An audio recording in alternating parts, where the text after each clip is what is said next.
بسم الله الرحمن الرحیم. د منصور حلاج نه چا تپوسو کو وی عشق څه ته وایي؟ هغه ورته وایي د ورځ دوه کې به درته پته ولګي. محبت الهی او عشق الهی کې هغه د سره تیرو د انا الحق نارې یې وهلې. بادشاہی وقت راټینګ کو، جیل کې واچو. بیا دې چا تپوس وکړو چې ستا څه حال دی؟ دی ورته وایي مرګ او شهادت او پانسی کېدل دا خو د سړو او د نارینو مزاج دی. بیا قبل روشو او وی اے الله چې ما سستانه طلب کړی دی هغه تا مال را کړی دی، چې څه مې دنه غوښتل هغه راته میلاو شو، یعنی د شهادت مرګ مې دنه غوښته هغه راته میلاو شو. بیا بادشاه ظالم ولګېده، د هغه لاسونه یې کټ کړه، بیا یې وله خپې کټ کړې. هغه د وینو ډک لاسونه ځان پورې راکاږي او وی زه نن ډېر خوشحاله یم چې د عشق د مانځه دپاره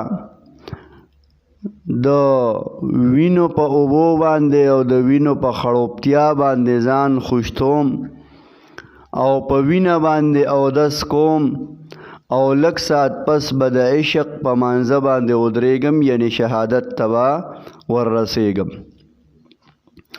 بادشاه ظالم ته سترګې وباسلې، لاسونه یې وله کټ کړه، خپې یې وله کټ کړې، سترګې ته یې وباسلې. عنقریب وچې ژبه یې وله کټ کوله.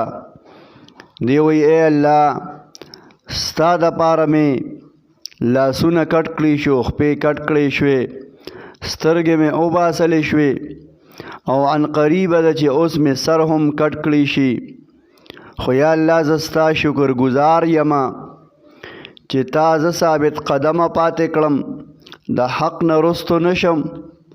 او ای الله تا ته آخري درخواست کوم د کمو خلکو چې زه زما دا حال کو زه ټوکړې ټوکړې کړم، یا الله دیلم دک دولت ورکې کم دولت چې د مال را کړی دی. خلکو ته دعا کوي، د خیر دعا ورته کوي. بیا د جبم هم چې کوم دی دا کټ کړی شوه، سر یې وله قلم کو، سر یې ته کټ کو، په خندا خندا د انتقال شو او د هر اندام نه د انا الحق آواز راته، حالانکه هر عضو یې ټوکړې ټوکړې شو. لاس یې وله ټوکړې ټوکړې که د هرې ټوکړې د پوټي نه آواز راته انا الحق انا الحق. بیا بادشاه وی اسې نه چې اوس څه فتنه بل څه جوړه شي، خلک د دې غوښو او د دې پوټو او د سجدې او عبادت شروع کړي. نو هغه بادشاه ظالم راولګېده او د جسد مبارک هغه وسوځو او ایرې یې راواغستې په دریاب کې وروویشتې، سمندر ته یې وویشتې. خو چونکې دا د الله اولیاو ولایت ورسره و، کشف او کرامات یې حقو، نو د مرګ نه مخکې وصیت کړی خپل شاګرد ته چې زه کله وفات شم زما لاش او زما جسد به سوځولی شي او هغه به سمندر ته ویشتی شي. نو د هغې د وجې نه به په سمندر کې یو طوفان راځي، لہذا ته به زما دا ګدی اوسې او سمندر ته به ور مخامخ کې، نو سمندر به په قرار شي.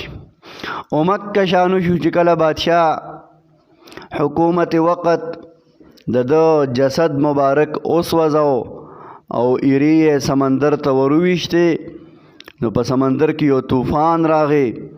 عنقریبه و چې ټول بغداد یې ډوب کړی وی، تباه کړی وی.